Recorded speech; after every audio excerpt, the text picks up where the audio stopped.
Hey, this is Keith from Save the Rust. So I've had a couple people ask me about some of my extra motors and what they were, their years, etc. So I'm just going to go through some of the ones I have in the basement and just explain to you what they are, what years, and how I got them. Stay tuned. So I'm sitting in front of my display stand of my extra 1942 43 Harley 45 cubic inch flatheads. Some of them have internals, some of them have nothing inside, but these are all my extras. I have 3 more frames sitting, waiting to be built into a motorcycle of some whatever kind I decide. But there's some unique pieces on these ones. So the middle one, this one here, these are WLDR barrels. These are really rare. And you can just look at the difference between this one and this one. You see how these concave in? That's just a regular 45. This is racing stuff. So I got a lot of this stuff over the years.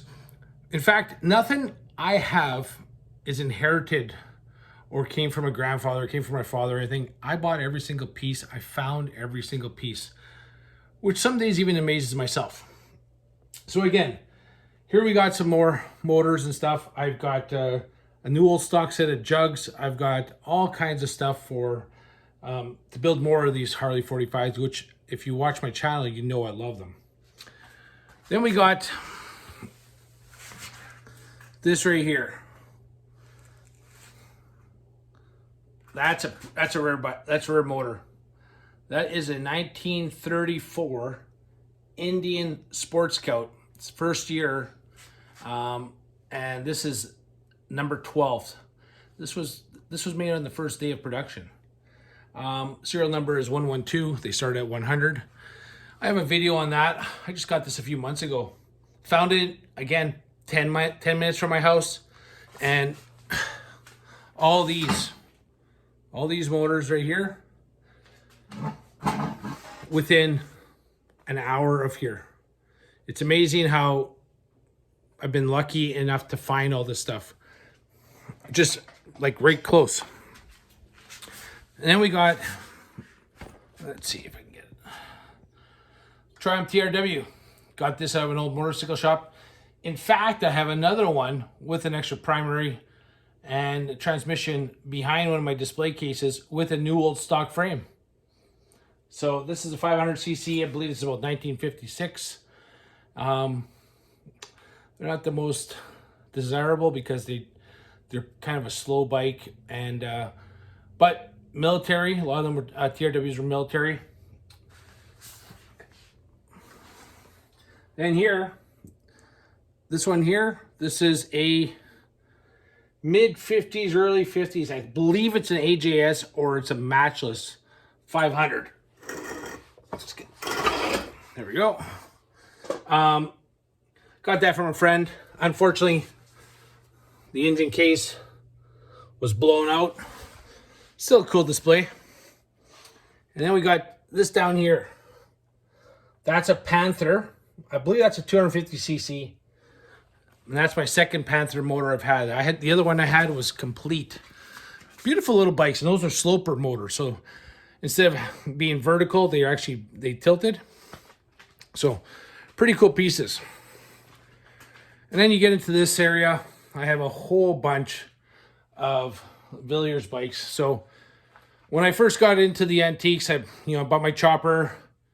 Then I bought my Servicar project. Those are both. I bought my Servicar project when I was 22, 23. And then I bought my 53 Harley project the same year.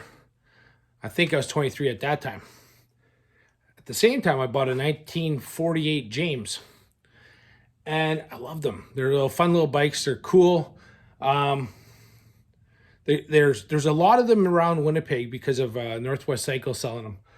So as soon as people found out that I liked little Villiers bikes, they just started popping up out of the woodwork. I mean, only one of these I got from out of the province. Every other one, I found in the province, just again, maybe a couple hours away. So right here, this actually comes out of the 38 Wolf. It's on the mezzanine in my garage. I'm missing wheels for it, but it's a complete original paint 1938 Wolf. Wolf started in the teens, went to 1940, and then they disbanded. But they used a 122cc Villiers powered motor, twin port exhaust, I believe, on this. Yep, twin port exhaust. And then you get into 197cc James. That's about a 55, 56. Here's another one. This is a 1946 and earlier, 47 and earlier. Villiers 122 hand shift off the transmission. Factory hand shift. And then we got Villiers 4F. This was 1952 to 58. This one was odd because it didn't have the external flywheel like all the other Villiers I have. It had some kind of Dynastart ignition, I believe it was called. 122cc, 122cc. This one's got the really nice primary cover with the wing. This one's late 40s, early 50s. This one's mid 50s. This is a 197, mid 50s also. We got another bottom end for a 122 James ML. And then, you can't see it, but another complete motor in this box. There's another motor down here. That's a 122. And then there's another set of, there's engine cases for 98 cc's. And those are just, goes with all the rest of the parts. Flywheels are on the bottom, and it goes up barrels and heads and etc. And then in this box down here, those are Indian Junior Scout cases for Wayland's 1937 Indian Junior Scout. He's going to do a video on this soon. This is his bike. So, my 10-year-old's. So, there's a lot more parts for it than it shows. So, then we go to, oh, one more cool. This one's cool.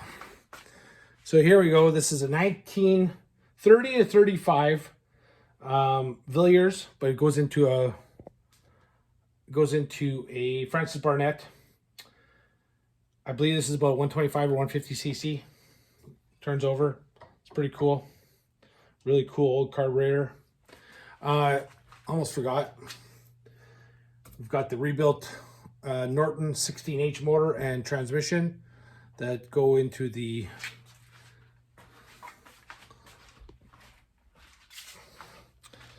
this 1940 Norton 16H. So that's an extra motor, and there's parts and pieces everywhere for this stuff. Lots of extra motors around. Here's a one that I found in a barn on the other side, about 10 minutes from my house. And I know the guy who built it back in the 70s. So this, let's see, let's get to. This is a 45 Magnum. So it was a 1942, 43 probably, Harley 45 cubic inch, but with a Sportster 900cc top end. And they were kind of like the thing to do back in the 70s because there were so many 45s that were lying around. That thing's heavy. So that's the barrels and heads are all cast. Such a heavy motor. That one has, I believe that still has the flywheels in it. And then we get into, right here we got, I think it's a 40, oh there we go, 47 Norton ES2 overhead valve. There's the flywheels for it. Found this in a garage when I bought 6 truckloads of Norton stuff out of it. That was fun. I built my Norton Atlas out of that, and that was where I found my first Norton 16H motor and another partial motor. And then we got one really cool and rare right here. Triumph Sloper. You can see how the fins are horizontal and how the nameplate's horizontal. So this motor would have been tilted. Now, I'm not sure if this was a factory cutaway or someone did it, but the engines have been trimmed to allow you to see how the internal worked.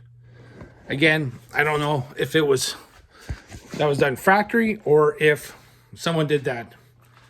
So one other thing, a couple more motors here. And so these right here, those are early 30s to late 30s Francis Barnett Cruiser motors, 250cc, a couple transmissions, the engine plates, and I believe Mag Dyno. So I have a couple of rough chassis for these. Really cool pieces and rare. Nowadays you don't see them. But so that's some of my motors. And I probably have more around. Just most of the time I just put them into a chassis, you know, start putting stuff together, because that's how it starts. I find a motor, I find a partial motor, then I find a frame, and that's where most of these bikes I've got come from. So to give you an example, like the 1940 Norton, like I was telling you earlier, I found a motor, found a another partial motor, and then started finding the chassis and wheels, and this is 10 years. So I might not have a lot of patience in other aspects of my life, but I sure do have a lot of patience when it comes to building motorcycles. I have no problem if it takes me 5, 10, 20 years, because it's a challenge and I enjoy challenges. So I hope you like that. Just trying to, give you guys some idea of some of the stuff that I have that I enjoy. I mean, I love motors. It's I love finding them. I love buying all this stuff, and I like saving it. Hence, save the rust. So again, thanks a lot.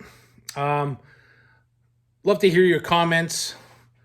What you think of that, and what do you think of the channel, and like and subscribe. Thanks for buying our merch and representing us all over the globe, and have a great day.